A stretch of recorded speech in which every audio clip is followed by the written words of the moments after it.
ॐ सहनाववतु सहनौ भुनक्तु सह वीर्यं करवावहै तेजस्विनावधीतमस्तु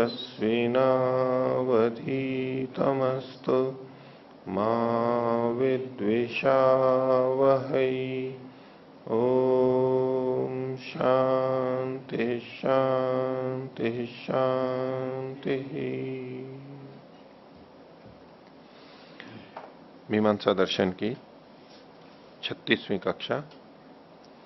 मीमांसा दर्शन के प्रथम अध्याय के द्वितीय पाद का चौथा सूत्र आज प्रारंभ होगा। पिछले पाठ में से किन्हीं को कुछ पूछना है तो पूछ सकते हैं। ओम आचार्य जी, पृष्ठ संख्या 133। हाँ। सूत्र 2 के भाष्य में ऊपर से पहली पंक्ति अपरो दृष्ट विरोध है, न च एतद विद्मो वयम ब्राह्मणा व इसमें अब्राह्मणा व। तो जो यहाँ पर कहा कि हम यह नहीं जानते कि हम ब्राह्मण हैं अथवा अब्राह्मण, तो इसमें जो 9-10 वर्ष का जो बच्चा है और यज्ञ के कर्मकांड का में कार्य करता है, तो उसको हम कह सकते हैं कि ये ब्राह्मण है नहीं है? हाँ, वैसे ये बच्चों का प्रसंग नहीं है। ये वाक्य उस संदर्भ में जब कर्मकांड करने लगते हैं और वहां ब्राह्मण को ही करने का विधान है, तो वो जो व्यक्ति हैं करने वाले उनको कहे कि भाई वास्तव में तो हम भी नहीं जानते कि हम ब्राह्मण हैं या नहीं है, ब्राह्मण है या नहीं है, जन्मना की दृष्टि से। तो बच्चों की तो ये प्रसंग है नहीं। दूसरा, ये जो ब्राह्मण क्षत्रिय वैश्य शूद्र है, ये गृहस्थियों पे लगता है। 4 आश्रम और 4 वर्ण हैं। तो 4 आश्रमों में दूसरा जो गृहस्थ आश्रम है उसमें वर्णों का निर्धारण होता है, क्योंकि वो अपने कर्म करते हैं, वो ही गृहस्थ में ही वो मुख्य कर्मों को करते हैं, वहां ये वर्ण निर्धारित होते हैं। लेकिन और जगह भी हम थोड़े स्तर पर लगा सकते हैं, पर मुख्य गृहस्थ के अंदर लगाते हैं।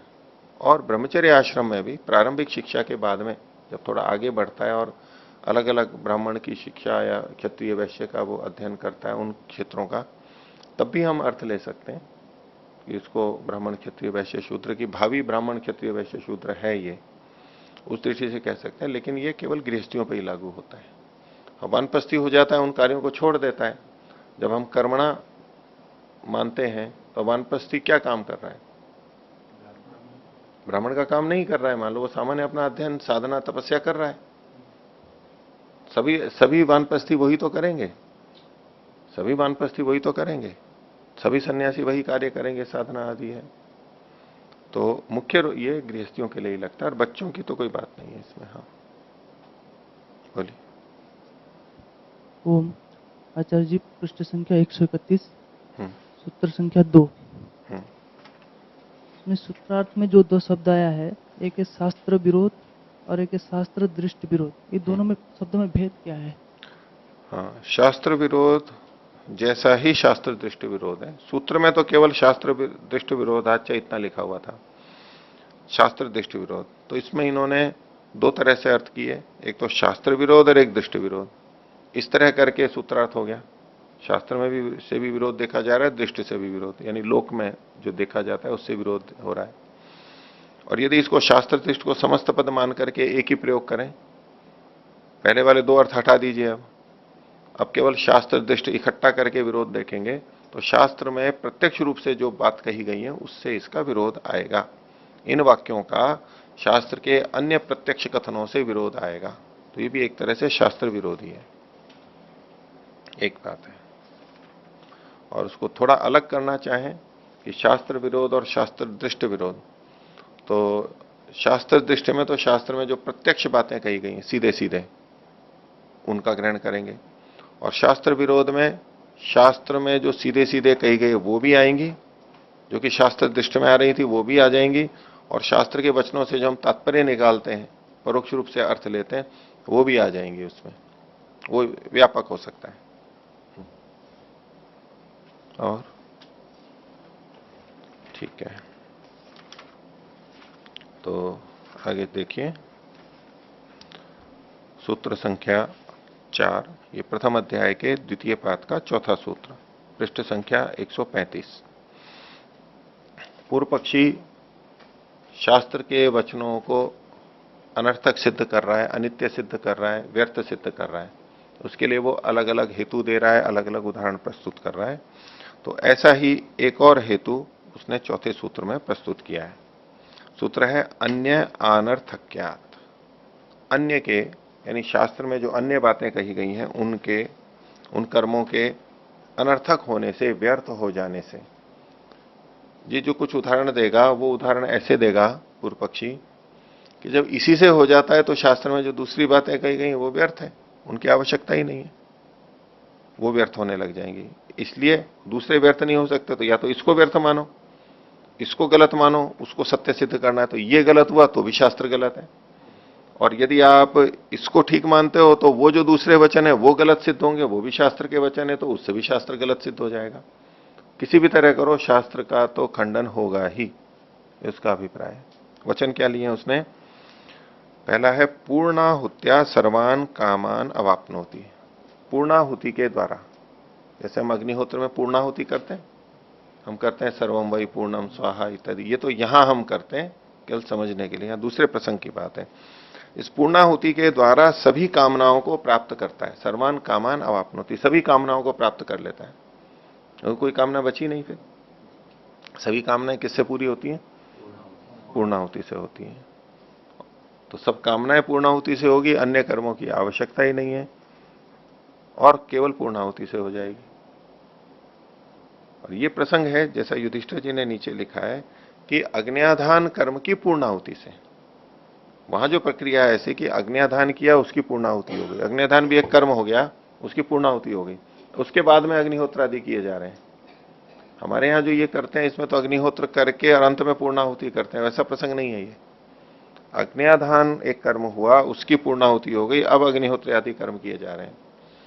तो अग्न्याधान की पूर्णाहुति से ही जब सब कामनाओं को पूर्ण कर लेता है, तो उसके बाद के जो अग्निहोत्रादि कर्म हैं उनकी क्या आवश्यकता रह गई? कामनाएं तो इसी से पूर्ण हो गई, तो आगे के कर्म कौन करेगा, क्यों करेगा? तो अन्य कर्मों का अनर्थकता आती है। दूसरा, पशुबंध याजी सर्वान लोकान अभिजयति। जो पशुबंध याग करता है वो सभी लोगों को जीत लेता है। तो पशुबंध जो है इन्होंने आगे खोला है अग्निशोमीय का। तो अग्निशोमीय करके फिर सोमयाग करता है वो। अग्निशोमीय पशु करके फिर सोमयाग करता है। तो जब अग्निशोमीय यानी पशुबंध से ही सब लोगों को जीत लेता है, तो उसके बाद में जो किया जाने वाला सोमयाग है उसको क्यों करेगा वो? उसको करने की क्या आवश्यकता है? जब इसी से सब लोगों को जीत लिया है, तो अब कौन सा लोग बचा है जिसको जीतने के लिए बाद के कार्य करेगा? तो जो बाद का सोमयाग है उसकी अनर्थकता आ रही है। आगे देखिए, तरति मृत्युम तरति ब्रह्म हत्याम यो अश्वमेधे न यजते यौ च एनम एवं वेद। जो अश्वमेध से यजन करता है, यानी अश्वमेध यज्ञ करता है, वो मृत्यु से तर जाता है, मृत्यु से पार चला जाता है, एक बात। और ब्रह्म हत्या से भी पार चला जाता है। ब्रह्म हत्या को बहुत बड़ा पाप माना गया है। तो ब्राह्मण की हत्या करना, विद्वानों की, श्रेष्ठों की, वैज्ञानिकों की, समाज के बहुत उपकारक होते हैं, जो ज्ञान की दृष्टि से विशेष होते हैं, उनकी हत्या करना बहुत बड़ा पाप, हानि है समाज की। तो उससे भी वो तर जाता है, यानी वो दोष उसका हट जाता है इस दृष्टि से। और अथवा यौ च एनम एवं वेद, अथवा जो इसको जान लेता है। तो जो इस अश्वमेध को जान लेता है, तो अश्वमेध के बारे में जान लिया, उसका भी वही लाभ है जो लाभ यहां बताया गया। लाभ बढ़ा चढ़ा के है, ठीक है, जो भी लाभ लिखा हुआ है वो होता है नहीं होता है एक अलग विषय है, लेकिन उसकी प्रशंसा की जा रही है, ये अर्थवाद है। तो ब्रह्मत्या से भी तर जाता है और मृत्यु से भी तर जाता है जो इसको अश्वमेध को जान लेता है। तो यदि अश्वमेध को जान लेने से ही ये सब कुछ हो जाता है, तो अश्वमेध याग कौन करेगा? जरूरत है क्या? नहीं है ना। बस ये अन्य का विरोध है, अन्य की अनर्थकता हो जाती है। अब इन तीन वचनों के बाद कह रहे हैं, यदि भूतानुवाद मात्रम अनर्थकम। यदि ये भूतानुवाद है, यानी ऐसा हुआ था और उसका केवल कथन है, हमारे लिए कुछ करने योग्य नहीं है, यहां पर क्रियार्थत्व नहीं है हमारा, तब तो यह अनर्थक हो जाएगा। अथ फल विधि, अगर यहां इसको फल विधि कहा जा रहा है, क्योंकि इन सब में फल बताया गया है, तो अगर ये फल का विधान किया जा रहा है कि इससे देखो ऐसा ऐसा होता है, अगर ये फल की विधि है तो इतरेशाम अनर्थक्यम, जो अन्य है, अन्य क्रियाएं, उनकी अनर्थकता प्राप्त होती है, क्योंकि इन्हीं से वो फल प्राप्त हो जाएगा, तो बाकी जो चीजें इन्हीं के लिए कही गई वो व्यर्थ हो जाएंगी। आगे इसी को खोल रहे हैं, न ही अकृत्वा पूर्णाहुतिम अग्निहोत्रादय क्रियंते, बिना पूर्णाहुति किए अग्निहोत्रादि किए ही नहीं जाते हैं। इसको हमारे संदर्भ में मत देखना, ये वाक्य हमारे अध्ययनिक अग्निहोत्र में भी हो सकता है कि बिना पूर्णाहुति के तो अग्निहोत्र पूरा ही नहीं होता है, हमारा वाला अंत में पूर्णाहुति होते हैं, वहां भी वाक्य घटा सकते हैं, लेकिन ऐसा नहीं।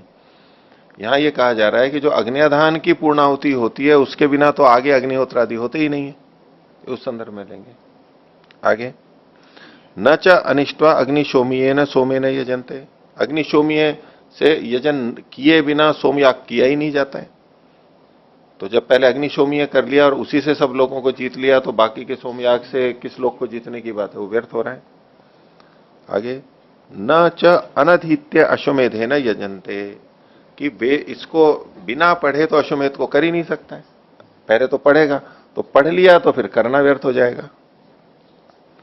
अब इसके लिए लोक का एक उदाहरण दे रहे हैं न्याय, तत्यथा पथि जाते अर्के मधु उत्सृज्य तेनैव पथा मध्वर्ति न पर्वतम न गच्छेयु।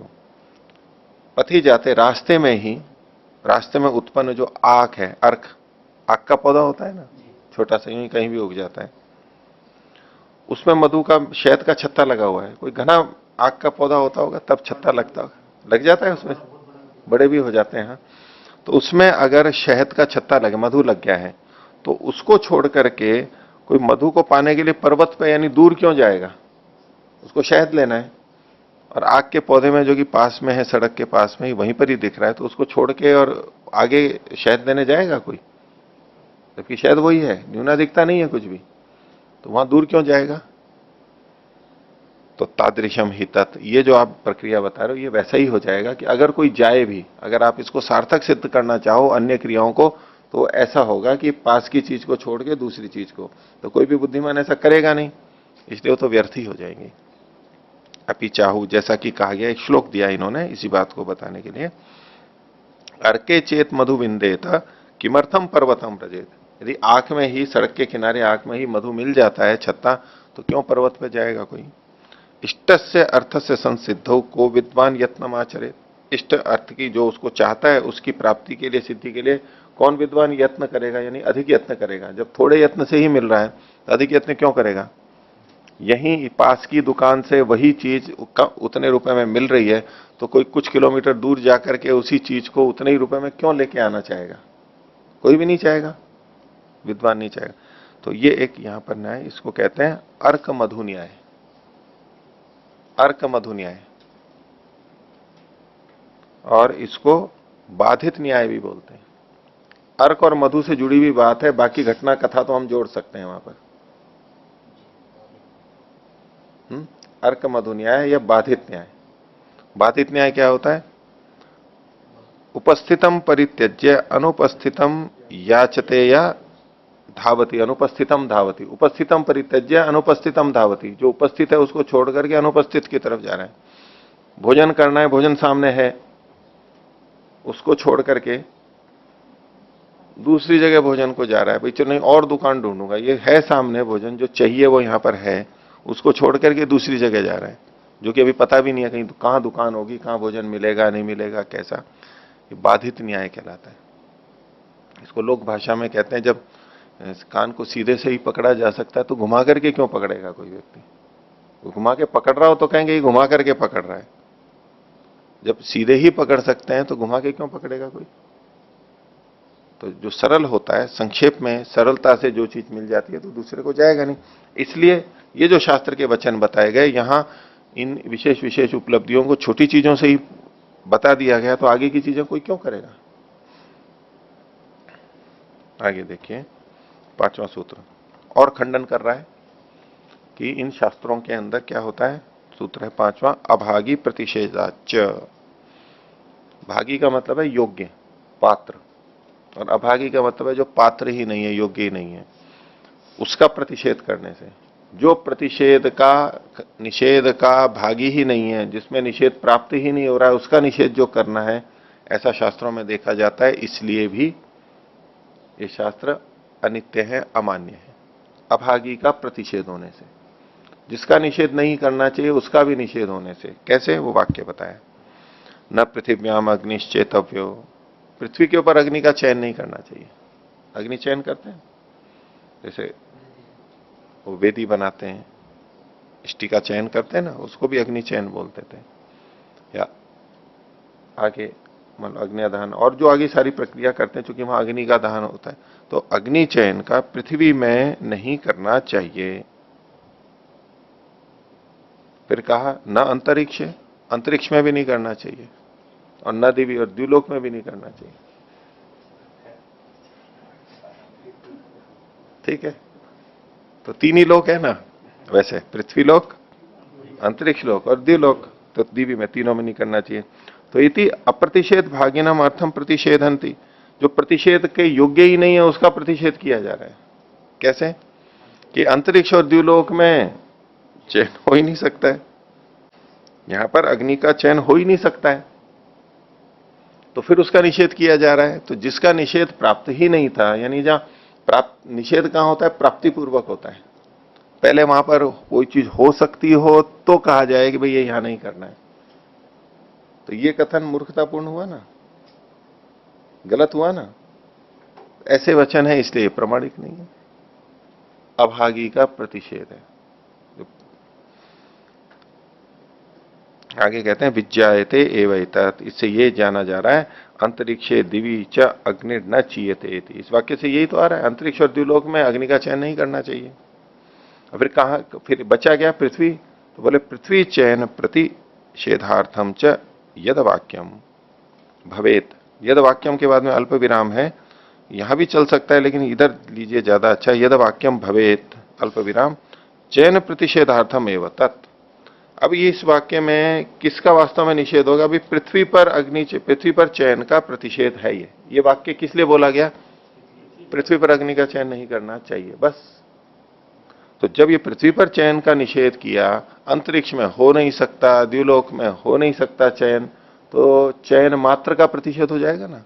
ये चयन हो कहां सकता है? पृथ्वी पर ही तो हो सकता है, और उसका निषेध किया गया, तो चयन मात्र का निषेध हुआ ना इससे, फिर तो कहीं भी नहीं कर सकते। तो इसलिए कहा चयन प्रतिषेधार्थम एवं तत्, वो चयन के प्रतिषेध के लिए हो जाएगा ये तात्पर्य। ठीक है, अथा अप्रमाणम। अच्छा, ये चयन के प्रतिषेध के लिए क्या होगा कि एक वचन मिलता है हिरण्यम निधाय चेतव्यम, हिरण्य को, सोने को रख करके फिर चयन करना चाहिए। नीचे सोना लगा के, सोने का पतरा या टुकड़ा रख करके, टुकड़ा रख के फिर उस पर चयन करना चाहिए। तो चयन का तो कथन किया गया है, और ये हिरण्य को रख करके जो चयन किया जाता है वो कहां होगा? हिरण्य को कहां रखेंगे? पृथ्वी पर ही रखेंगे, तो पृथ्वी पर ही तो चयन हुआ। तो वहां जो चयन की बात है उसका निषेध हो जाएगा उस वचन का। यानी न पृथ्व्याम अग्निश्चेतव्यो, ये जो वाक्य है इसमें अंतरिक्ष और द्व्युलोक में तो संभव ही नहीं है, और पृथ्वी पर निषेध किया जा रहा है। इसका मतलब है चयन मात्र का निषेध हो गया, जबकि शास्त्र के दूसरे वचन चयन का विधान करते हैं। तो ये कैसे होगा? ये विरोध हो जाएगा। इसको अगर प्रमाण मानते हैं तो उन वचनों का खंडन हो जाएगा, ये पूर्व पक्षी कहना चाह रहे हैं। और अथा अप्रमाणम, यदि इस वचन को अप्रामाणिक मान लेते हैं, जैसा कि पूर्व पक्षी चाहता है कि इसको ये अप्रामाणिक हो जाए, तो बोले नैष विरोध है, तो उस वचन से विरोध नहीं आएगा। हिरण्यम निधाय चेतव्यम, तो कहा नैष विरोधो भवति, तो अन्यों से विरोध नहीं होगा। तो पूर्व पक्षी की तो बात तो सिद्ध हो ही रही है, ये अगर गलत सिद्ध हो रहा है तो शास्त्र से असिद्ध हो रहा है। आगे तो कथम तत्प्रमाणम यद विध्यंतरम आकुलयेत, बोले ये वो प्रमाण कैसे हो सकता है जो दूसरी विधि को आकुलित कर दे, यानी उसको खंडित कर दे। किसी आकुलित मतलब आकुल हो जाता है ना, व्याकुल हो जाता है, आकुल व्याकुल हो जाता है ना व्यक्ति। तो कब होता है आकुल व्याकुल? जब उसकी बात नहीं मानी जाती, जब वो लगता नहीं है, घटता नहीं है, तो आकुल व्याकुल हो जाता है। उसका अधिकार हो और दूसरा उसको हटा दे वहां से, तो आकुल व्याकुल हो जाएगा। उसके बैठने का स्थान है, उसके बोलने का अवसर है, और उसको हटा दिया जाए वहां से, उसको पद से हटा दिया जाए, अधिकार छीन लिए जाएं तो आकुल व्याकुल हो जाएगा। तो ये जो पंक्ति है इसने दूसरे शास्त्र के वचन को व्याकुल कर दिया, हटा दिया उसको, तो वो व्याकुल हो गया। तो जो प्रमाण विध्यंतर को आकुलित कर देगा वो, और स्वयं च अफलम भवेत, और स्वयं भी उसका कोई फल नहीं है। इस वचन का क्या फल निकलेगा? क्या कि भाई पृथ्वी पर चयन नहीं करना चाहिए, तो कहां चयन करना चाहिए? ये प्रश्न आएगा ना। पृथ्वी पर चयन नहीं करना चाहिए तो कहां चयन करना चाहिए? और कोई स्थान ही नहीं है, तो ये कथन ही व्यर्थ हो जाएगा आपका, कथन ही व्यर्थ हो जाएगा। तो इस दृष्टि से स्वयं च अफलम स्यात्, तो ऐसा वाक्य प्रमाण नहीं हो सकता। आगे, न चेतव्यम हिरण्यम निधाय चेतव्यम इति। ये न चेतव्यम जो है, ये यहां जो पीछे बात देखिए, कथम तत्प्रमाणम, वो कैसे प्रमाण हो सकता है, उसके बाद दो बात कही गई है। यद विध्यंतरम आकुलेत, एक तो ये, और दूसरा स्वयं च अफलम स्यात्, एक ये दो बातें कही गई हैं। इसी के वो समझाने के लिए आगे कथन किया गया है, न चेतव्यम। न चेतव्यम बनेगा स्वयं च अफलम स्यात्, इसके साथ जुड़ेगा। आगे इसका यथाक्रम नहीं है, ये क्रम में भेद किया गया है। इसके लिए युधिष्ठिर जी ने जो नीचे लिखा है, इसका प्रतिनिर्देश विपर्य से किया गया। ये प्रतिनिर्देश कहलाता है। पहले जो दो बात कही, इसके लिए जो उदाहरण के रूप में आगे कथन किया गया, वो विपर्य से किया गया, यथाक्रम नहीं है। तो स्वयं च अफलम स्यात् कैसे? न चेतव्यम, जो पीछे कहा गया था, न पृथ्व्याम अग्निश्चेतव्य, इस वचन से अर्थ क्या निकल रहा है कि चयन ही नहीं करना चाहिए। तो न चेतव्यम आ गया तो ये व्यर्थ हो जाएगा वाक्य।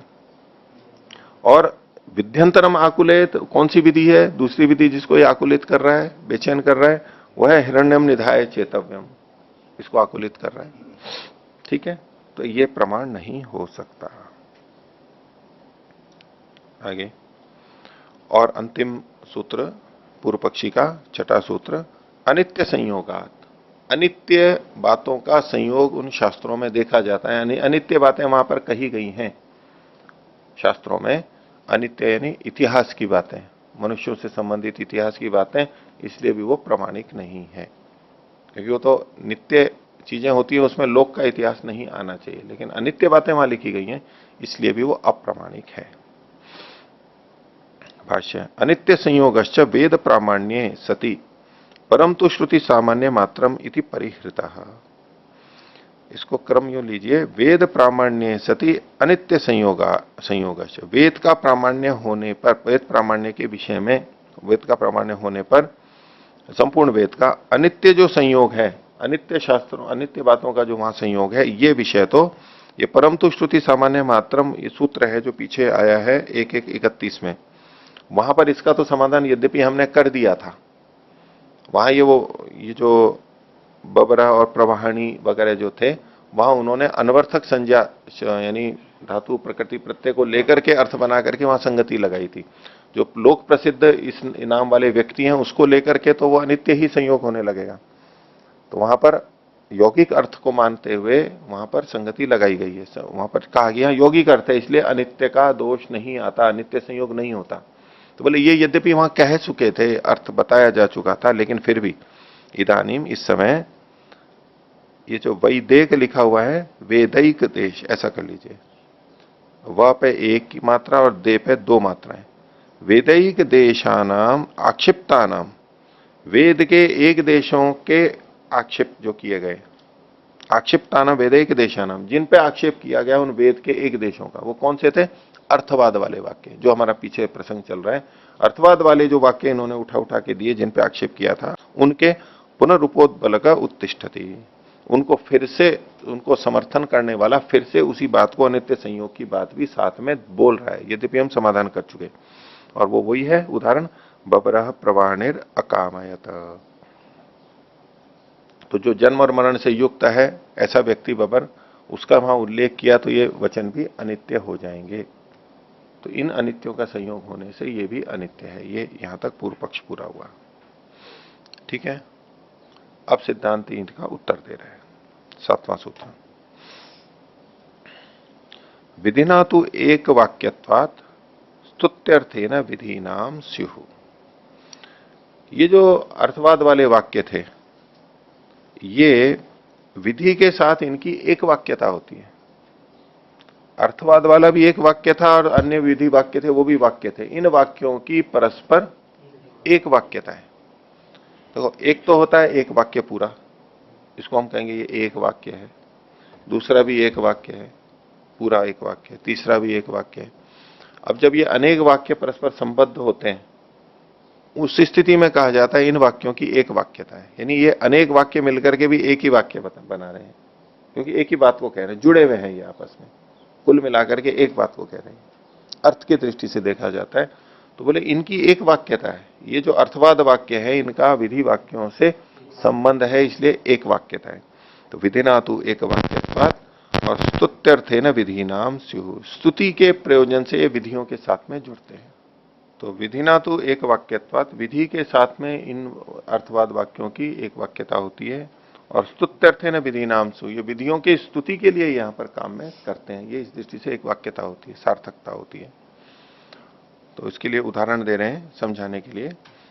सीधे सीधे पूर्व पक्षी का उत्तर नहीं दे रहे हैं अभी उनके आक्षेपों का, अभी बात को रख रहे हैं कि यहां कैसे होता है। उदाहरण नया देते हैं। इदम समामना आए थे, जैसे कि यहां पर एक कथन किया गया, एक प्रसंग के साथ पूरे बात को रखा है। वायव्यम श्वेतम आलभेत भूति काम, ये विधि वाक्य है कि जो भूति यानी ऐश्वर्य की कामना करने वाला है वह वायु देवता वाले, वायु देवता के लिए श्वेतम आलभेता, श्वेत पशु का आलभन करे। श्वेत रंग वाला पशु, कौन सा पशु है ये यहां लिखा नहीं गया है, लेकिन फिर भी बकरा ही लिया जाता है। और आलभन का मतलब उसको छूना है, दर्भ कुश आदि से या जो भी विधि होती है उससे उसको छूना और फिर उसको छोड़ देते हैं।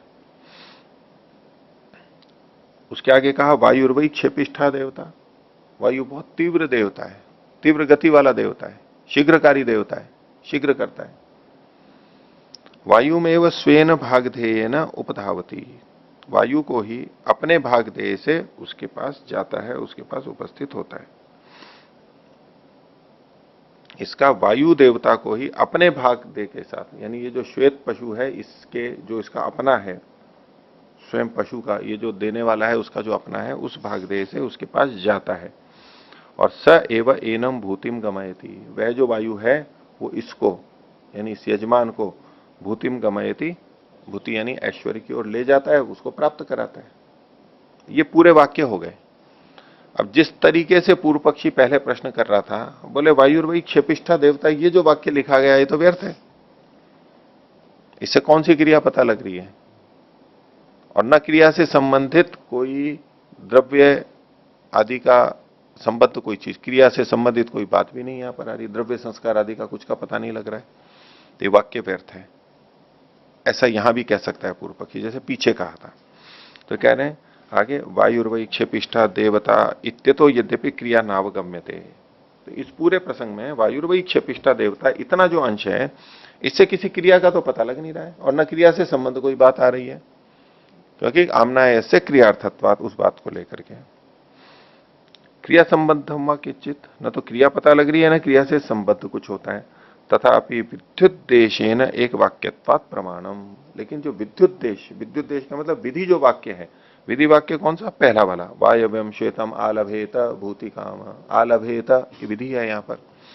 तो ये जो विधि वाक्य है इसके साथ एक वाक्यता होने से इसका प्रमाण है।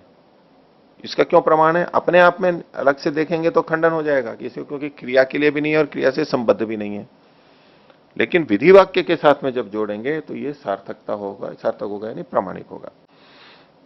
अब इसमें विधि उद्देश्य कहा है, विधि वाक्य क्या है, तो खोल रहे हैं भूति काम है इत्येवम अंतो विद्युद्देश, भूति काम है ये शब्द जिसके अंत में है उतना भाग विद्युद्देश। भूति काम शब्द कहा है, प्रथम पंक्ति में जो है वायम श्वेतम आलभेत भूति काम, तो भूति काम से पहले वाला जितना है और भूति काम सहित इतना भाग विधि वाक्य हुआ।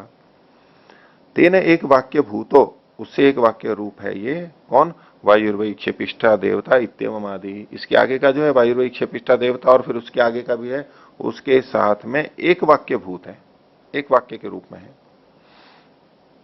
पूर्व पक्षी पूछ रहा है कथम एक वाक्य भाव, ये आपस में कैसे जुड़े हुए हैं, ये एक वाक्यता कैसे है इसकी। तो उत्तर दे रहा है सिद्धांति पदानाम साकांक्षत्वात् विधेय स्तुतेश्च एक वाक्यत्वम भवति, पदों का के साकांक्ष होने से, जो इस पूरे में जो पद लिखे गए हैं वो परस्पर साकांक्ष हैं, एक दूसरे की अपेक्षा रखते हैं। और साकांक्ष होने से ये विधि और स्तुति की एक वाक्यता होती है, एक वाक्यता होती है। इनके साकांक्ष होते हैं परस्पर। वाक्य की परिभाषा ही ये ऐसे करते हैं कि जो परस्पर साकांक्ष हो उसको वाक्य कहते हैं। एक वाक्य में आए शब्द परस्पर एक दूसरे की अपेक्षा रखते हैं, आकांक्षा रखते हैं। आकांक्षा मतलब उसको चाहते हैं, क्योंकि उसके बिना इसका काम नहीं चलता है। अगर किसी वाक्य रचना को दो टुकड़े हम अलग अलग कर दें और एक दूसरे को वो ना चाहें तो कह सकते हैं दो वाक्य थे। लेकिन यदि किसी वाक्य रचना के दो टुकड़े कर देते हैं और एक में भी यूं लग रहा है कि अधूरापन है, इसका मतलब है कि एक वाक्य था। उदाहरण के लिए, राम दिल्ली जा रहा है और श्याम लखनऊ जा रहा है। एक वाक्य, दो वाक्य? लिखने में तो एक ही वाक्य है ना, पूर्ण विराम तो अंत में आएगा। राम दिल्ली जा रहा है और श्याम लखनऊ जा रहा है, और बीच में जोड़ करके ये पूरा एक वाक्य ही माना जाता है ना सामान्य दृष्टि से। अब इसके टुकड़े कर दीजिए, राम दिल्ली जा रहा है एक वाक्य, श्याम लखनऊ जा रहा है। तो राम दिल्ली जा रहा है, इसको कुछ अपेक्षा है और निराकांक्ष है, और श्याम लखनऊ जा रहा है, इसकी किसी की अपेक्षा है क्या? तो जब हम किसी वाक्य के टुकड़े कर देते हैं और टुकड़े करने पर वो एक दूसरे की अपेक्षा अगर नहीं कर रहे हैं तो इसका मतलब है ये अलग अलग वाक्य ही थे। अब अगर हम यूं देखें कि राम दिल्ली जा रहा है, एक वाक्य हुआ। अब इसके दो टुकड़े कर दीजिए, राम जा रहा है और दिल्ली को एक तरफ कर दीजिए। तो राम जा रहा है, इसको कोई अपेक्षा है क्या? क्या अपेक्षा है? कहां जा रहे हैं? इसको समझो थोड़ा सा, ऐसे नहीं। अगर हम राम दिल्ली जा रहा है ये न कहकर के बस कहते राम जा रहा है, अब यूं आप, अच्छा राम दिल्ली जा रहा है ये निराकांक्ष है, इसमें किसी अपेक्षा नहीं है। राम दिल्ली क्यों जा रहा है? राम दिल्ली किससे जा रहा है? राम दिल्ली कब जा रहा है?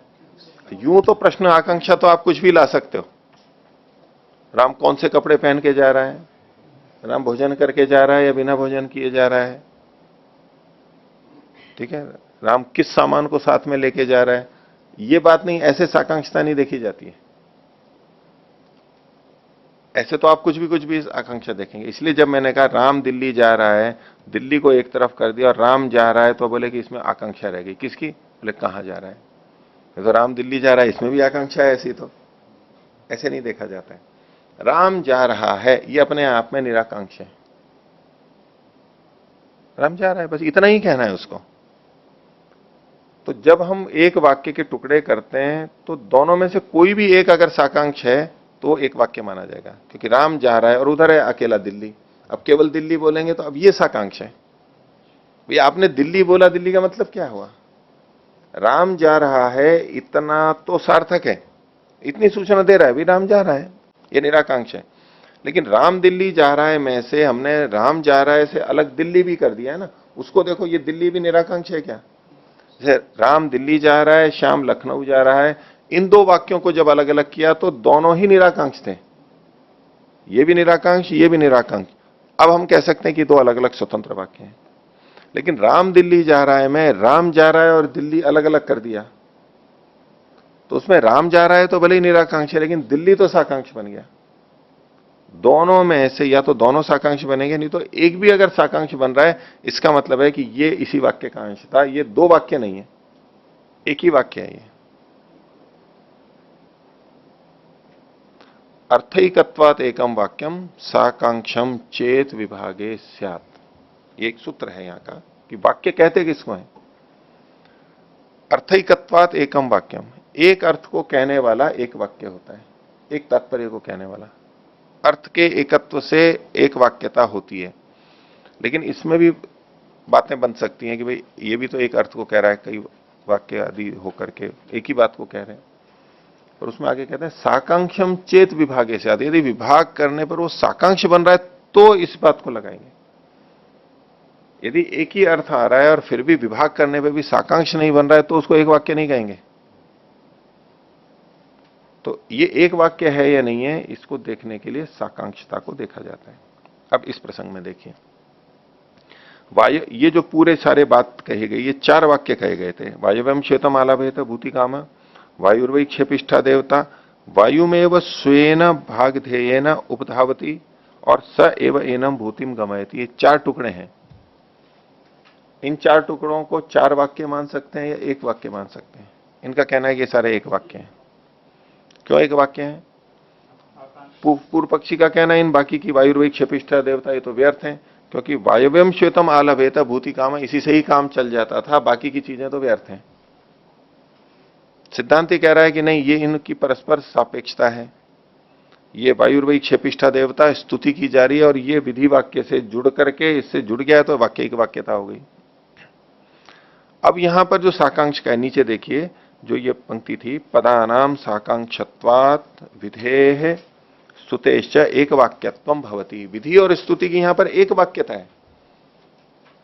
कौन सी विधि हो गया? वायव्यम श्वेतम आलभेत भूति कामा, और स्तुति हो गई वायुर्वै क्षेपिष्ठा देवता और आगे की। ये एक वाक्य है, क्यों? तो बोले चूंकि ये साकांक्ष है। कैसे साकांक्षता होगी?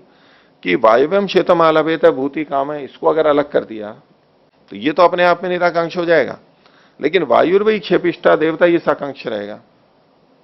ये आपने कहा वायु तीव्रकारी शीघ्रकारी देवता है, ये क्यों कहा? ये वक्ता के इस कथन का प्रयोजन क्या है? साकांक्ष हो गया ना। ये इसका मतलब क्या है आपका? वो ये कहने का मतलब क्या है? क्या करे, क्या करे? तो इसकी आकांक्षा कब पूरी होती है? जब इसको वायव्यम श्वेतम आलभेत भूति काम के साथ जोड़ करके देखते हैं। इसलिए यहां पर एक वाक्यता है, और जब इसकी वायुर्वै क्षेपिष्ठा देवता की विधि के साथ एक वाक्यता हो गई तो ये सार्थक हो गया, प्रामाणिक हो गया। इसलिए इन्होंने कहा पदानाम साकांक्षत्वात् विधेः स्तुतेश्च एक वाक्यत्वम भवति। आगे इसको अब देखो, वाक्य को विवेचना कर रहे हैं थोड़ी, कि भूति कामा आलभेता, वायव्यम श्वेतम को साथ में जोड़ लेंगे, उसको इन्होंने छोड़ दिया है संक्षेप से देने के लिए। वायव्यम श्वेतम भूति कामा आलभेत, या वायव्यम श्वेतम आलभेत भूति कामा, जो वो वचन है उसमें से इन्होंने लिया भूति कामा आलभेत, ऐश्वर्य की कामना वाला आलभन करे। किसका? तो श्वेत पशु का, वो तो आ ही जाएगा। तो ये इसके साथ जोड़ के क्यों कर रहे हैं? कि श्वेत वायु देवता वाले श्वेत पशु का आलभन करे भूति काम वाला, तो क्यों? कस्मात इसके साथ जोड़ करके कर रहे हैं, साकांक्षियों है। क्यों? ये तो वायु क्षेपिष्ठा है थी, ये वायु देवता के लिए क्यों करे? क्योंकि वायु शीघ्रकारी देवता है, ये इसके साथ में जोड़ दिया। इसीलिए अगला जो वाक्य था वायुर्वै क्षेपिष्ठा देवता, उसका उत्तर दिया जा रहा है वहां के सामने जुड़ करके।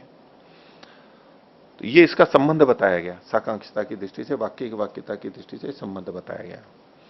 आगे कह रहे हैं नायम अभिसंबंधो विवक्षिता, या ये संबंध विवक्षित नहीं है।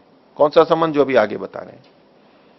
अब ये जो प्रसंग है भूति कामा आलभेता, इतने वाक्य को देखिए, भूति कामा आलभेता, वायव्यम श्वेतम आलभेता भूति कामा। अब इसी को अगर पूरा मानेंगे तो प्रश्न क्या बन सकता था? किस प्रश्न के उत्तर में यह कहा गया है? तो कोई कह सकता है भूति कामा आलभेता, तो कोई पूछ सकता है के न आलब्धव्यम, किसको आलभन करना चाहिए, किसके द्वारा आलभन किया जाना चाहिए? तो बोले भूति कामा आलभेता, जो भूति की कामना करता है उसको आलभन करना चाहिए। इस तरह से एक संबंध बना सकते हैं। दूसरा कहते हैं भूति कामे न किम कर्तव्यम, जो ऐश्वर्य की कामना करता है, कामना वाला है, उसको क्या करना चाहिए? उसको आलभन करना चाहिए। वायव्यम श्वेतम आलभेता, दोनों प्रसंगों में इस वाक्य को देखा जा सकता है, लेकिन कैसे संबंध जुड़ेगा? कौन सा उपयुक्त है? किसको आलभन करना चाहिए, या ऐश्वर्य की कामना करने वाले को क्या करना चाहिए? अब इसको व्यवहार की दृष्टि से देखेंगे। किसी में पहले तो आलभन की बात आएगी नहीं, आलभन आ जाए फिर पूछे कि किसको आलभन करना चाहिए, यही तो आएगा। पहले ऐश्वर्य की कामना आएगी, मैं ऐश्वर्य चाहता हूं, अब ऐश्वर्य की प्राप्ति के लिए क्या करना चाहिए, तो ये बात आएगा। तो यहां पृष्ठभूमि में क्या बनेगा, भूति कामेन किम कर्तव्यम, तो भूति कामेन आलब्धव्यम। इसके लिए देखो आगे इन्होंने लिखा, नायम अभिसंबंधो विवक्षित भूति कामेन आलब्धव्यम इति। ऐसा यहां पर संबंध विवक्षित नहीं है इस प्रसंग के अंदर। अगर ऐसा प्रश्न कर लेंगे, ऊपर उन्होंने प्रश्न किया था भूति कामा आलभेत कस्मात, ये प्रश्न किया था तो आगे से जुड़ रहा था। और अगर केवल यही संबंध प्रश्न कर लेते कि भूति कामेन किम कर्तव्यम, उत्तर आ जाता भूति कामेन आलब्धम इति, ऐसे में दूसरे वाक्य की इसको अपेक्षा ही नहीं है, इसलिए ऐसा प्रसंग नहीं माना जाएगा, ऐसे संबंध नहीं जोड़ा जाएगा। तो पूर्व पक्ष ने पूछा कथम तरही, सिद्धांत कह रहा है आलभेत, आलभन करना चाहिए। क्यों, यतः ततो भूति रीति, आलभन करना चाहिए क्योंकि इससे भूति होती है, क्योंकि इससे ऐश्वर्य की प्राप्ति हुई। दूसरे ढंग से कहा जा रहा है, भिन्नौ इमौ अर्थौ, ये दोनों परस्पर भिन्न अर्थ हैं। जो पहला और दूसरा है संबंध, ये दोनों अलग अलग हैं। उभया विधाने वाक्यम भिद्येत, अगर दोनों का ही विधान करने लगेंगे तो ये वाक्य का भेद हो जाएगा। एक ही से दो विधान नहीं कर सकते, एक से एक ही तात्पर्य आएगा, ऐसा इनका कथन है। तो आलभन करना चाहिए, क्यों करना चाहिए, क्योंकि उससे भूति होती है। तथा मतलब किससे, वायु से भूति होती है, वायु से ऐश्वर्य की प्राप्ति होती है। क्यों, तो वायु वही क्षेपिष्ठ देवता, वायु क्षेपिष्ठ देवता है। ये जो हम बहुत सारी यंत्र आजकल चलते हैं, वो जो भी ऊर्जा वगैरह होती है, वो प्रेशर बनता है वहां पर वायु का, और दाब, और उस सबसे बहुत सारे यंत्र चलते हैं ना, तीव्र गति से चलते हैं। वायुयान भी ले लीजिए और भी ले लीजिए, उन सब में वायु का प्रयोग करके करते हैं। तो ऐश्वर्य की कामना करने वाला वायु की उपासना करेगा, वायु को उपयोग में लेगा। आगे अब पूर्व पक्षी ने कहा कि ये जो स्तुति वाक्य है वायुर्वै क्षेपिष्ठा देवता, इसकी जरूरत क्या है। तो किमर्था स्तुति इति चेत, अगर पूर्व पक्षी कहे कि ये स्तुति क्यों है, तो सिद्धांति कह रहा है कथम रोचेत, अर्थात रुचि कैसे उत्पन्न होगी, बिना स्तुति के रुचि कैसे उत्पन्न होगी, इसलिए स्तुति की जा रही है। स्तुति हमेशा रुचि पैदा करने के लिए ही होती है, रुचि पैदा करने के लिए। इसको दूसरे शब्दों में कहते हैं प्रीति पैदा करने के लिए। स्तुति का क्या फल है, प्रीति का ना, महर्षि दयानंद ने जो लिखा, स्तुति का क्या होता है, प्रीति होता है। सामान्यतः जो साधक होते हैं इस पे अगर ध्यान नहीं देते, बोले प्रार्थना का क्या फल है, तो बोले वो पूर्ति होती है हमारी। स्तुति प्रार्थना उपासना है, उपासना का क्या फल है, भाई परमात्मा से निकटता आती है। उनसे पूछो स्तुति का क्या फल है। जो सत्यार्थ प्रकाश को जानते हैं, जिन्होंने ध्यान से पढ़ा है, पकड़ा हुआ है, वो तो कह देते हैं नहीं स्तुति का ये फल है, नहीं तो बोले हाँ स्तुति का तो क्या फल है, क्योंकि उनके मन में वितर्क क्या आ जाता है, वो हमेशा फल से ही देखते हैं। बोले स्तुति से यदि फल मिलेगा तो परमात्मा तो चापलूसी पसंद हो जाएगा, फिर तो भी हम स्तुति कर रहे हैं और वो हमारे को दे रहा है, तो वो ये स्वीकार नहीं कर पाते कि हम स्तुति करेंगे और परमात्मा देगा, ये तो बात हो नहीं सकती। फिर क्या है, फिर क्यों स्तुति कर रहे हैं। तो स्तुति का मतलब केवल प्रीति पैदा करना, हमारे मन में उसके प्रति लगाव होता है। तो उसी को इन्होंने यहां पर कहा कथम रोचेता, इसको अध्याय करके जो है बिना स्तुति के वो रुचि कैसे पैदा करेगा उसमें। और ततो अनुष्ठीयेता इति, फिर उससे ही वो उसका अनुष्ठान करेगा। जब रुचि होगी तभी तो अनुष्ठान करेगा, नहीं तो नहीं करेगा। ये भी मतलब बिल्कुल मूल सूत्र वाली बातें हैं, जो बिल्कुल मौलिक सिद्धांत हैं कि हम किसी चीज का अनुष्ठान नहीं कर रहे हैं तो क्या मतलब है, रुचि नहीं है। रुचि क्यों नहीं है, क्योंकि उसकी स्तुति नहीं हुई है। स्तुति मतलब उसके लाभ नहीं पता लगे, या लाभ पता लगे तो लाभ अनुभव नहीं हो रहे हो, या तो उससे लाभदायक चीज दूसरी हो रही है इसलिए हम उसको छोड़ रहे हैं। कुछ ना कुछ ऐसा हो रहा है, हर जगह पे लागू होगा। जो कि मन क्यों नहीं लग रहा है, हर चीज के अंदर, अध्ययन में, साधना में, व्यायाम में, सब जगह पे लागू होगा। ये मूल सिद्धांत है। कोई कुछ भी प्रश्न करे उसमें यही उत्तर दिया है, भाई क्यों नहीं हो रही, रुचि नहीं। रुचि क्यों नहीं है, स्तुति नहीं है, मतलब उसके लाभ नहीं, उसकी विशेषता, हमारे महत्व पता नहीं लग रहा है, इसलिए ऐसा है। हर जगह लगता है ये कहीं। तो पूर्व पक्षी कह रहा है आगे, ननु प्राक स्तुति वचनात् अनुष्ठानम भूति कामांतात सिद्धम। सिद्धांति ने पीछे कहा था कि रुचि नहीं होगी तो अनुष्ठान कैसे होगा। तो बोले कि स्तुति वचन से पहले ही अनुष्ठान जो है भूति कामांत जो शब्द है उसी से अनुष्ठान सिद्ध हो गया था। कैसे? देखिए उस वाक्य को देखिए 7वें सूत्र के ऊपर जो है वहां पर नीचे 139 पे भूति कामांत शब्द क्या हुआ? वायव्यम श्वेतम आलाभेता भूति कामा। बोले इसी से अनुष्ठान सिद्ध हो गया था। अनुष्ठान की बात तो यहां आ गई ना, आलाभेता स्तुति वाक्य से पहले। स्तुति वाक्य था वायुर्वै क्षपिष्ठा देवता, तो स्तुति वाक्य तो बाद में पढ़ा गया है। यहां पर आप कह रहे हो कि स्तुति वाक्य से अनुष्ठान में लाभ मिलेगा, तो अनुष्ठान तो पहले वाक्य से ही हो गया था, स्तुति वाक्य तो बाद में आया, उसकी जरूरत ही नहीं है। तो कहा ननु प्राक स्तुति वचनात्, स्तुति वचन से पहले ही अनुष्ठान भूति कामांतात वाक्यात सिद्धम। और ऐसे में स्तुति वचनम अनर्थकम, स्तुति वचन व्यर्थ हो गया, क्योंकि अनुष्ठान के लिए ही तो आप स्तुति कर रहे हो। रुचि किस लिए पैदा कर रहे हो? अनुष्ठान के लिए। स्तुति किस लिए कर रहे हो? अनुष्ठान के लिए। और अनुष्ठान पहले से ही हो रहा है, तो स्तुति की क्या आवश्यकता है? ठीक है ना? नहीं है। परमात्मा की भी हम स्तुति करते हैं। स्तुति करते हैं तो प्रीति के लिए। अब प्रीति क्यों करते हैं परमात्मा की? प्रीति क्यों करते हैं? प्राप्ति के लिए। अब ये कैसे पता लगे कि हम प्राप्ति के लिए क्या करेंगे? परमात्मा की प्राप्ति के लिए क्या करेंगे? स्तुति करेंगे। फिर भाई स्तुति किस लिए कर रहे हैं? प्रीति के लिए। प्रीति किस लिए कर रहे हैं? प्राप्ति के लिए। और प्राप्ति कैसे करेंगे? और फिर स्तुति थोड़ा ना लाएंगे। प्राप्ति के लिए जो अन्य उपाय हैं, परमात्मा की आज्ञाओं का पालन। परमात्मा के प्रति प्रीति है तो परमात्मा की आज्ञाओं का पालन करेंगे हम, यही तो होगा। और क्या होना है? तो अगर कोई परमात्मा की आज्ञाओं का पालन कर रहा है, इसका क्या मतलब है? उसमें उसके प्रति प्रीति है। और प्रीति है, इसका क्या मतलब है? उसके मन में स्तुति भी है, कर चुका है वो। तो जिसका अगर जहां जब हमारा अनुष्ठान ठीक नहीं हो रहा होता है परमात्मा की प्राप्ति वाले उपायों का, तो इसका मतलब है प्रीति काम है। और प्रीति काम है तो स्तुति करनी चाहिए। स्तुति की उपयोगिता वहीं तक है। लेकिन यदि कोई अनुष्ठान कर रहा है तो अब उसको स्तुति की क्या आवश्यकता है? पूरा अनुष्ठान करना चाहिए। अब स्तुति की आवश्यकता है क्या? नहीं है। लेकिन साधना में और उसमें क्या हो जाता है? नहीं, स्तुति तो करनी चाहिए। बिना स्तुति के तो बात ही कैसे बनेगी? तो स्तुति जिस चीज के लिए है वो चीज अगर चल रही है तो अब स्तुति की क्या आवश्यकता है? और जो कर रहा है उसको उसके सामने स्तुति की जाए तो वो क्या कहेगा?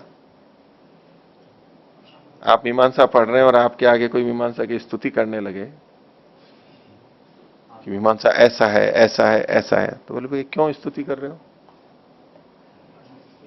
भाई मीमांसा में प्रीति हो जाए आपकी। भाई क्यों प्रीति पैदा कर रहे हो? ताकि आप भाई मैं पढ़ ही रहा हूं ना इसको। आप स्तुति कर रहे हो, उसके हमारे को व्यर्थ लगेगी क्योंकि मैं तो कर ही रहा हूं इसको। हाँ, अगर पढ़ते हुए उसमें रुचि कम हो रही है, अलग हटने की सोच रहा है, तब फिर स्तुति की आवश्यकता पड़ेगी, तब फिर प्रीति पैदा करनी हो। नहीं तो इसकी कोई आवश्यकता नहीं है। लेकिन प्राय साधकों में क्या हो जाता है कि चल रहा है, ठीक भी कर रहा है, लेकिन भाई नहीं, स्तुति तो फिर भी करनी चाहिए। तब वो सार्थक है जब हम ठीक तरह नहीं चल पा रहे हैं, उसमें ढीलापन आ रहा है, इसलिए बार बार स्तुति करेंगे और वहां तक प्रीति तक पहुंचेंगे। तो पूर्व पक्षी कह रहा है कि जब अनुष्ठान की बात आ ही गई, पहले वाक्य से ही सिद्ध हो गया, ये वाक्य की दृष्टि से कह रहा है, व्यवहार नहीं, तो बाद में स्तुति वाक्य करने की आवश्यकता क्या है? अनुष्ठान के लिए ही तो स्तुति कर रहे थे।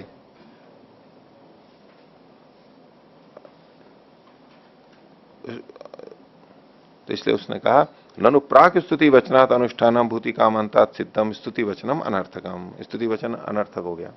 सिद्धांति उत्तर दे रहा है नहीं, ऐसा नहीं है। क्यों? यदा स्तुति पद असन्निधानम तदा पूर्वेणैव विधि। जब स्तुति वचन नहीं होता यहां पर, तब तो पहले वाक्य से ही विधि हो जाती। विधि हो जाती मतलब पूर्ण विधि हो जाती, स्तुति सहित विधि हो जाती। जब स्तुति नहीं होती और केवल विधि होती है कि आप ये कीजिए, तो इसका मतलब स्तुति तो वहां जुड़ी हुई ही है। स्तुति तो जुड़ी हुई है, भले ही स्तुति का वाक्य नहीं हो, तब तो वो विधि वाक्य अपने आप में पूर्ण है और वो स्तुति को भी कह रहा है। लेकिन जब स्तुति वचन साथ में कहा गया है, अब वो पहले वाला वाक्य पूरा नहीं है, वो पूरी स्तुति नहीं करे, स्तुति के लिए दूसरा वाक्य हो गया। इसलिए इन्होंने कहा यदा स्तुति पद संबंध, जब स्तुति पद का संबंध भी वहां पर हमें दिखाई दे रहा है, न तदा भूति कामस्य आलंभो विधीयते, तो उस समय भाई पहला वाला जो वाक्य है विधि वाक्य, उतने मात्र से पूरी विधि नहीं हो पाएगी, वो भी लेना पड़ेगा। अब इसके लिए उदाहरण दिया, यथा पटो भवती इति पट उत्पद्यते इत्यर्थः। पटो भवती एक वाक्य हुआ, दो शब्द हैं वैसे, पट यानी कपड़ा, भवती मतलब होता है, तो इसका तात्पर्य क्या होगा? घड़ा कपड़ा उत्पन्न हो रहा है यानी बन रहा है, भवती मतलब उत्पन्न हो रहा है, अस्तित्व में आ रहा है, सत्ता में आ रहा है। निराकांक्षम च पदद्वयम, और ये वाक्य निराकांक्ष, पटो भवती। अब यूं तो साकांक्ष, इसको देखो निराकांक्ष कह रहे हैं, ध्यान देना, कपड़ा बन रहा है, उत्पन्न हो रहा है, इसको निराकांक्ष कह रहे हैं, अपने आप में पूरा है ये वाक्य। अब यूं साकांक्ष उस तरह जैसा देखने लगते हैं तब तो कहो कि कपड़ा, कौन सा कपड़ा बन रहा है, कहां बन रहा है, किसके लिए बन रहा है। अब यूं ऐसे नहीं लाने, ऐसे साकांक्षता नहीं देखी जाती है। कपड़ा हो रहा, बन रहा है कि कोई व्यक्ति ये कहना चाहता है और अपने आप में परिपूर्ण है। निराकांक्षम च पदद्वयम यदा च तस्मिन्नेव रक्त इति अपरम श्रूयते। अब इसमें रक्तः शब्द भी आ जाए, लाल, ये शब्द भी अगर जोड़ दिया जाए, अब तदा राग संबंधो भवती इत्यर्थ, वहां राग का यानी लाल का संबंध भी जुड़ जाता है। भवती च रक्तम प्रति आकांक्षा, तो इसको लाल के प्रति आकांक्षा हो जाएगी। रक्तो पटो भवती ऐसा कहेंगे अगर ये वाक्य होगा, और इस वाक्य में से रक्त शब्द को अलग कर दिया और अब पटो भवती कहा, तो अब ये साकांक्ष हो जाएगा। पटो भवती साकांक्ष नहीं है अपने आप में, लेकिन उसमें से जो रक्त शब्द निकाला ये एकदम व्यर्थ हो रहा है, इसका कोई मतलब नहीं। इसको भाई लाल क्यों बोला है आपने, तो वो लाल कपड़ा बन रहा है ये कहना चाह रहे हैं, अब ये साकांक्ष कहलाएगा। अगर केवल पटो भवती कपड़ा बनता है इतना ही वाक्य होता तो ये निराकांक्ष है, लेकिन लाल कपड़ा होता है ये वाक्य है, रक्तो पटो भवती, और इसमें से रक्त को हमने अलग निकाल दिया और अब जो पटो भवती है, तो ये जो दो हुए इसमें से रक्त शब्द साकांक्ष हो गया, इसलिए अब ये नहीं कह सकते कि पटो भवती एक स्वतंत्र वाक्य है। रक्त को डालेंगे तब वो पूरा वाक्य बनेगा। तो कैसा वाक्य वक्ता ने प्रस्तुत किया है उसके आधार पर फिर देखते हैं साकांक्ष निराकांक्ष। आगे, एवं यदा न स्तुति पदानी विधि शब्दे नैव तथा प्ररोचना, तो जब न स्तुति पदानी, स्तुति पद नहीं होते हैं तब विधि शब्द से ही उसकी प्ररोचना हो जाती है। हम कह रहे हैं कि व्यायाम करो, इसका मतलब है व्यायाम की हम प्रशंसा कर रहे हैं। हम कहते हैं कि ये मिठाई खाइए, अब मतलब नहीं ये नहीं ये खाइए आप, तो हम मतलब उसकी प्रशंसा कर रहे हैं। तो विधि में ही प्रशंसा स्तुति आ जाएगी जब यदि स्तुति वाक्य अलग नहीं है तो। और यदा स्तुति वचनम तथा स्तवेन, अगर स्तुति वचन भी साथ में है तो स्तुति उस स्तुति वाक्य से ही निकल करके आएगी। पूर्व पक्षी कह रहा है आगे, ननु एवं सती किम स्तुति वचने न, और यदि ऐसा ही है कि बिना स्तुति वाक्य के ही विधि वाक्य से स्तुति आ जाती है तो फिर स्तुति वचन से क्या लाभ है। तो यस्मिन सती अविधायकम, जिसके कि होने पर, यानी जिस स्तुति वाक्य के होने पर विधि वाक्य अविधायक हो जाता है, यानी अल्प विधायक हो जाता है। अगर स्तुति वाक्य नहीं है तो विधि वाक्य पूर्ण विधायक बनता है, लेकिन अगर स्तुति वाक्य आ जाता है तो अब विधि वाक्य वैसा विधायक नहीं रहेगा, थोड़ा उसका अंश कम हो जाएगा। तो अविधायक का मतलब अल्प विधायक बन जा रहा है वो।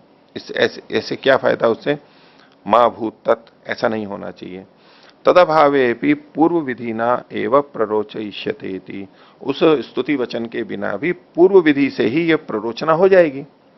इस पर सिद्धांति कह रहा है सत्यम बिना भी तेन सिद्धेत प्ररोचनम, ये ठीक है कि स्तुति वाक्य के बिना भी प्ररोचना तो हो जाएगी मात्र विधि वाक्य से। अस्तित्व तत्, लेकिन स्तुति वाक्य वहां है, आप हटा कैसे सकते हो उसको। तस्मिन विद्यमाने यो अर्थो वाक्य से सो अवगम्यते, तो स्तुति वाक्य के होने पर जो वाक्य है का जो अर्थ आ रहा है वही जाना जाता है। पूर्व पक्षी उन स्तुति वाक्यों को हटा के कह रहा है कि ये गलत है, सिद्धांति कह रहा है कि जो वाक्य है तो है, अब उसमें हमें परस्पर देखना है। ये प्रश्न नहीं कि इसने ये स्तुति वाक्य क्यों लिखा, नहीं लिखता तो भी काम चल सकता था, लेकिन अब लिखा हुआ है तो अब आप इसको व्यर्थ नहीं कह सकते, उसके बिना भी काम चल सकता था। इस आधार पे हम कहें कि ये वाक्य गलत लिखा हुआ है, ऐसा नहीं कह सकते। वक्ता की अपनी स्वतंत्रता है, वो कह भी सकता है नहीं भी कह सकता है स्तुति वाक्य को।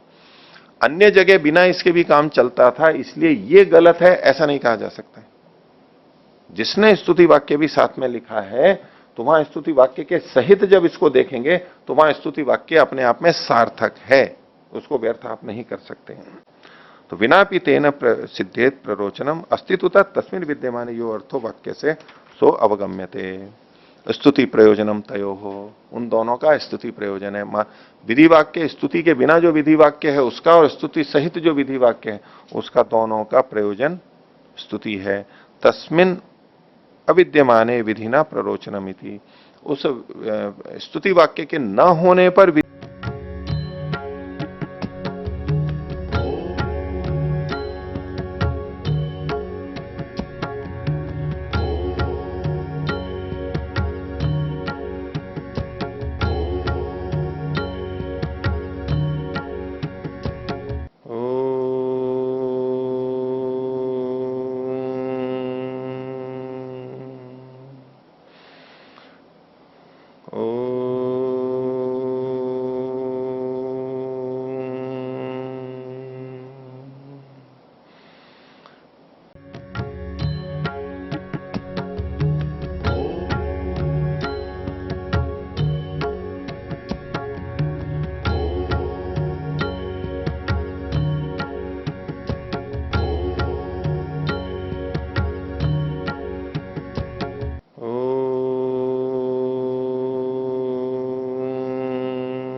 सहनाववतु सहनौ भुनक्तु सह वीर्यं करवावहै तेजस्विनावधीतमस्तु मा विद्विषावहै। ओम शांति शांति शांति।